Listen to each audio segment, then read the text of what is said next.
parler des produits terminés. Pourquoi grand temps? Parce que j'ai une poubelle. Alors oui, c'est une poubelle genre corbeille à papier de chez Ikea qui était censée soit partir à la déchetterie, soit j'étais censée la donner à quelqu'un, donc vide bien sûr, parce qu'elle allait plus du tout avec la déco de mon bureau, donc voilà, vous savez tout de ma vie. En tout cas, je lui ai trouvé un usage, c'est-à-dire mettre mes produits terminés dont je dois vous filmer mon avis. Et elle est donc quasiment pleine aux 2/3 de produits vides et je vais donc vous dire mon avis. Je suis dans un optique en ce moment de arrêter d'avoir du stock en backup en fait. J'en ai marre d'avoir 50 000 produits dans ma salle de bain à tester, d'avoir 10 dissolvants différents, d'avoir 5 shampoings à tester. Non, une bouteille de shampoing suffit pour une personne normale. Donc j'essaye de finir tous les produits que j'ai et de pas racheter parce que j'élimine une bouteille de shampoing, je vais aller racheter un autre shampoing d'une autre marque ou racheter le même shampoing parce qu'il m'a plu. Je suis dans l'optique en ce moment de vider le stock de ma salle de bain pour avoir, comme toute personne normale, une bouteille de shampoing en cours d'utilisation, voire une bouteille de shampoing en réserve, un dissolvant en cours d'utilisation, un dissolvant en réserve, un baume à lèvres en cours d'utilisation, un baume à lèvres en réserve, mais pas 5 baumes à lèvres en réserve, 5 dissolvants en réserve. Bref, vous avez compris mon état d'esprit du moment. Sur ce, on va commencer. Donc, le produit qui me vient en premier, c'est le produit Biotin Volume Shampoing de la gamme Essence Ultime de chez Schwarzkopf. Oui, je l'ai beaucoup aimé, alors excusez-moi, il y a un peu de poussière parce que ça fait un moment que les produits attendent qu'on en parle ici. Et oui, je l'ai beaucoup aimé, j'avais même fait un article sur le blog sur ce produit et je vous renvoie vers l'article que j'ai fait en barre d'infos. Je l'aime bien parce que oui, il fait du volume sur mes cheveux, donc avec moi le volume c'est vraiment relatif, je l'ai déjà dit. J'ai pas une masse de cheveux énorme, enfin j'ai pas mal de cheveux mais ils sont très fins, donc du coup j'aurai jamais une touffe de fou. Mais ce shampoing niveau volume, en tout cas au premier jour, eh bien j'ai quand même du volume aux racines.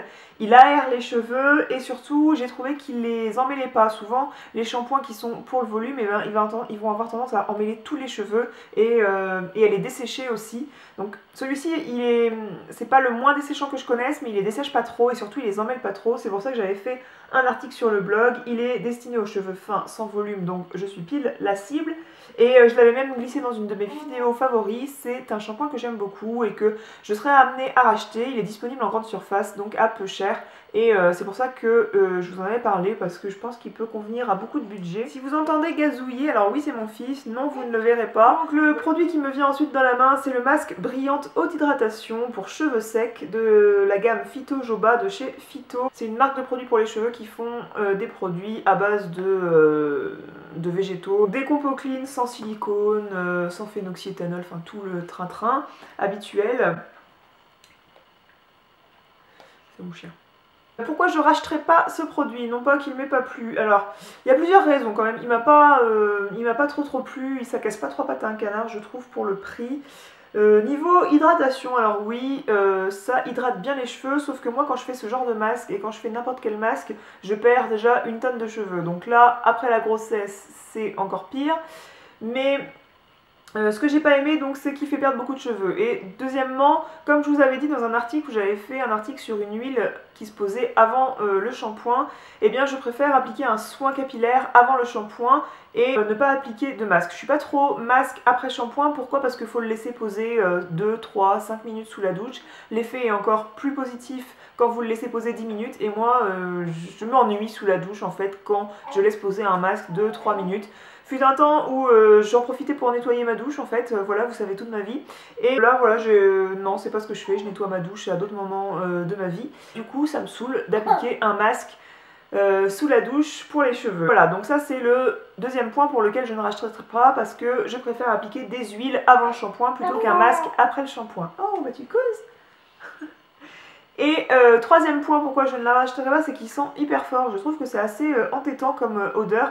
C'est vraiment pour une compo qui paraît clean et tout, et ben ça sent, ça prend le nez en fait quand on utilise ça. La personne qui rentre après vous dans la salle de bain sait que vous avez appliqué ce masque. Donc pour cette raison là également je ne le rachèterai pas. Le quatrième point aussi, je trouve que c'est packaging pour les masques, c'est trop grand. 200 ml, moi je me lasse en fait au bout des 100 ml en fait. Donc j'aimerais bien que pour les masques il y ait des packaging un peu plus petits. J'ai terminé 750 ml de crème de douche extra douce au lait de coton de la marque Le Petit Olivier, Truc basique qu'on trouve en grande surface mais qui fait tout à fait le job de vous laver. Ça a un pH neutre pour la peau. La mousse qui se forme avec ce produit est très onctueuse, très enveloppante, etc. C'est très agréable comme produit et ça mousse bien parce que sous la douche j'aime bien les trucs qui moussent bien parce que souvent c'est vrai que les gels douche d'Aven, etc.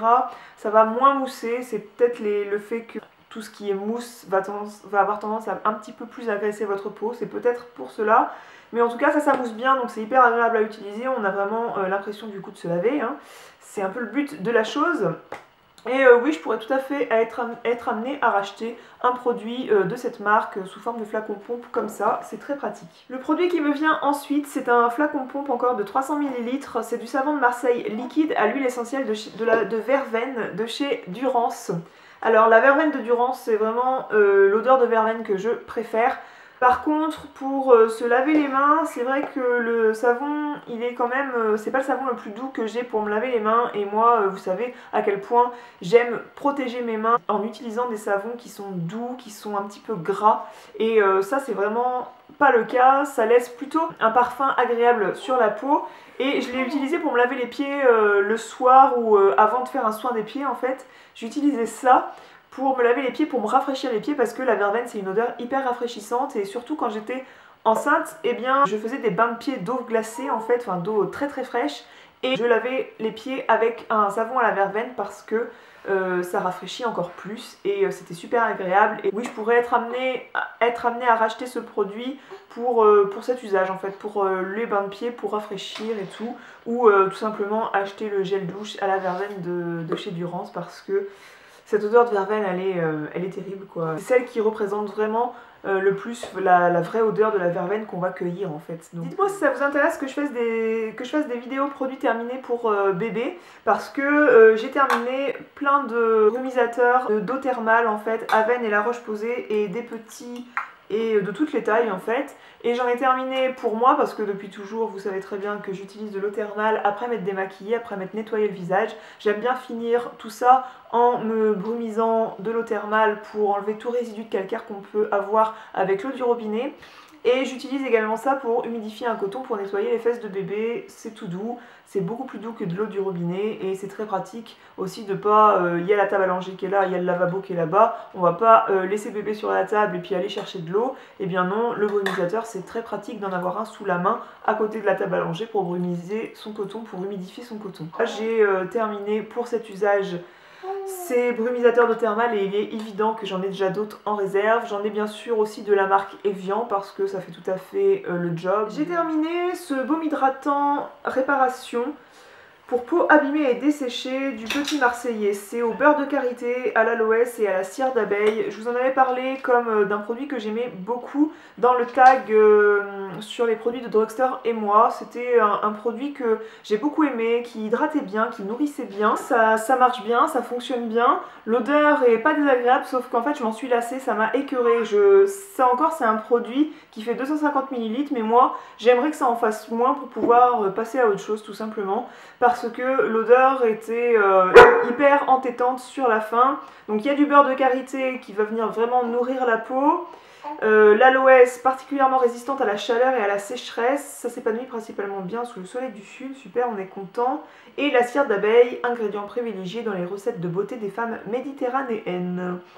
Donc voilà, votre peau est belle, nourrie et réparée pour 24 heures de confort. Donc voilà, en tant que produit hydratant, beurre hydratant, baume hydratant, j'ai trouvé ça très bien. Juste l'odeur qui était vraiment très lassante et très écœurante en fait à la fin. Donc non, je ne le rachèterai pas. C'est la première fois que vous verrez ça. J'ai terminé un shampoing sec à l'ortie séborégulateur pour cheveux gras qui permet d'espacer les shampoings de la marque Chlorane. Alors moi, le concept du shampoing sec, ça me sort par les yeux. En fait, je trouve pas ça hyper hygiénique en fait de dire qu'on se lave les cheveux avec ça. Je sais que le concept c'est pas de se laver vraiment les cheveux avec ça, c'est plutôt de repousser le shampoing, genre on n'a pas le temps de se laver les cheveux et on applique ça pour un petit peu restructurer les cheveux, absorber l'excès de sébum et redonner un petit peu du corps à la racine des cheveux. Je sais que c'est le principe. Mais moi j'aime pas, c'est comme si on inventait tout d'un coup un savon sec qui lave le corps sans eau quoi, c'est... Et en fait j'ai emmené ça à la maternité parce que je suis restée peut-être 5 jours à la maternité, 4 jours, enfin le délai minimum. Et j'ai pas pu vraiment faire de shampoing dans les douches qui sont un peu pas très pratiques pour se laver les cheveux, déjà que c'est le raz-de-marée quand on se lave le corps. Finalement bah, j'ai pas mal aimé ce produit, je m'en suis resservi à la maison parce que quand on a un bébé, déjà il arrive qu'on se lave tout court à 14 h parce qu'on n'a pas eu du tout le temps de la matinée de se laver. Le shampoing sec pour repousser l'heure du shampoing ou le jour du shampoing, et ben ça m'a été quand même hyper utile. J'avais pas les cheveux gras étant enceinte parce que je l'avais entamé étant enceinte ce truc là. Mais étant donné que j'avais pas besoin de beaucoup faire de shampoing parce que mes cheveux se régressaient beaucoup moins vite, et eh bien le shampoing ça va aussi avoir l'effet de revolumiser un petit peu, de donner du volume, c'est le revolumiser, je sais pas si c'est français ce que je dis. Ça va donner de la texture aux cheveux quand on sort du shampoing, le cheveu il est galbé, etc. On a une belle coiffure et quand il passe 3-4 jours, eh bien les cheveux sont plus plats, ça tombe même s'ils sont pas sales. Et ça m'a servi justement pour redonner du corps aux cheveux en fait, pas pour absorber l'excès de sébum, mais pour redonner de la structure en fait et donner un petit peu de gonflant aux cheveux. Donc oui, je pourrais être amenée à racheter ce produit. J'en ai un de chez Baptiste pour tester en fait, vu que ça me sert de temps en temps finalement. Mais je préfère celui-ci quand même que celui de la gamme Baptiste. J'ai pris le classique et ouais, je préfère celui-là. Donc je pourrais être amenée, oui, à racheter celui-là. J'ai testé un nouveau démaquillant pour les yeux, donc c'est pas un nouveau démaquillant pour les yeux du tout, hein, c'est vieux comme le monde. C'est nouveau chez moi, c'est le Cils des masques de la gamme Je mets Maybelline, un démaquillant yeux 2 en 1 pour tout maquillage, même waterproof. Démaquillage express, douceur extrême et surtout il est non gras. Et j'ai très apprécié qu'il était non gras, sincèrement. Oui, je serais amenée à racheter ce démaquillant, je l'ai vraiment trouvé hyper efficace, hyper doux, donc oui, je pourrais être amenée à le racheter. D'autant plus que c'est un produit qui est vraiment pas cher en super. J'ai terminé ce dissolvant Nail Polish Remover sans acétone. C'est un dissolvant universel pour ongles sans acétone. Ça marche mieux avec la version française. Tout de suite, c'est plus spontané niveau lecture. De chez Kiko. Eh bien, Kiko, ils font des choses très bien, à prix très abordable. C'est souvent pour ça qu'on va chez eux, parce que les tarifs sont quand même très abordables. Mais ce truc-là, j'ai détesté. Ça agresse à fond les ongles et les cuticules qui sont autour, donc ça les dessèche à mort. Pour autant, en plus, ça démaquille, enfin ça enlève très mal le vernis à ongles, donc je racheterai absolument pas, j'ai beaucoup mieux en réserve en ce moment. Ensuite, j'ai terminé l'huile démaquillante de chez L'Occitane. Je vous en ai parlé dans les vidéos favoris, elle mériterait même que je fasse un article rien que pour elle, pour celles qui suivent davantage le blog que la chaîne YouTube par exemple. C'est une huile démaquillante qui contient 5% de karité, elle se transforme en une émulsion douce de lait au contact de l'eau, donc comme toute huile démaquillante, et elle contient aussi je crois même de l'huile de tournesol. Ensuite elles sont très fortes l'huile de tournesol et j'adore ce produit. Moi je suis toujours une fan inconditionnelle de l'huile démaquillante de Shu Uemura, sauf qu'elle coûte 3 bras en fait et faut la commander sur un site, je crois que c'est le site Bon Marché en fait, il revend la marque Shu Uemura. Donc c'est plus facile d'accès pour moi et en plus elle coûte 19 €, donc elle coûte plus de moitié moins cher que celle de Shu Uemura. Donc forcément, bah, comme tout le monde, mon budget est limité et voilà, je suis contente de la trouver, elle est super. Et en ce moment je rachète donc celle-là plutôt que celle de Shu Uemura, et bien sûr je l'ai déjà rachetée et je serai sûrement amenée à la racheter encore. Il y a de l'huile végétale de jojoba qui est protectrice et anti-âge. Oui, je serai amenée à en racheter, c'est vraiment une des huiles végétales que je préfère. Mais alors chouchou. Pourquoi je l'adore? Parce que c'est une huile qui a une texture sèche, elle va tout de suite pénétrer dans la peau. Autant sur le visage, elle est super parce que c'est l'huile qui va réguler la production de sébum, mais aussi elle se rapproche le plus de la composition de votre sébum naturel de la peau. Donc elle est géniale et je l'ai utilisée beaucoup sur mon ventre étant enceinte pour prévenir des vergetures. Génétiquement, je pense que j'aurais eu aucune vergeture de toute façon, j'en ai pas eu. Et en tout cas, ça a sûrement aidé quand même à assouplir la peau, à la détendre, etc. pour pas former de vergetures. Je serais sûrement amenée à racheter ce produit. J'aime beaucoup appliquer de temps en temps ça le soir sur le visage, et rien que ça, ça hydrate, ça nourrit la peau et ça s'absorbe très vite. Donc ouais, c'est super à utiliser, j'aime beaucoup. J'ai terminé ensuite une crème fraîche de beauté, crème hydratante et apaisante 24 heures de chez NYX.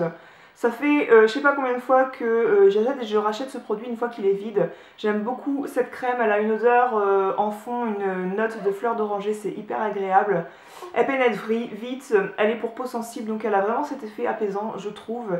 Et voilà, elle est hyper agréable. Oui, je serais sûrement amenée à la racheter, quoique j'aimerais bien à l'avenir tester des produits de chez Kiehl's. Alors autant que je remplacerai pas je pense la crème prodigieuse pour la nuit, mais celle-ci je la préfère moins et je pourrais peut-être être amenée à tester d'autres choses et à la laisser de côté un moment. Mais voilà, c'est un très très bon produit que j'aime beaucoup. J'ai également terminé la crème main réparatrice pour mains abîmées de chez Mixa. C'est pour peau sèche.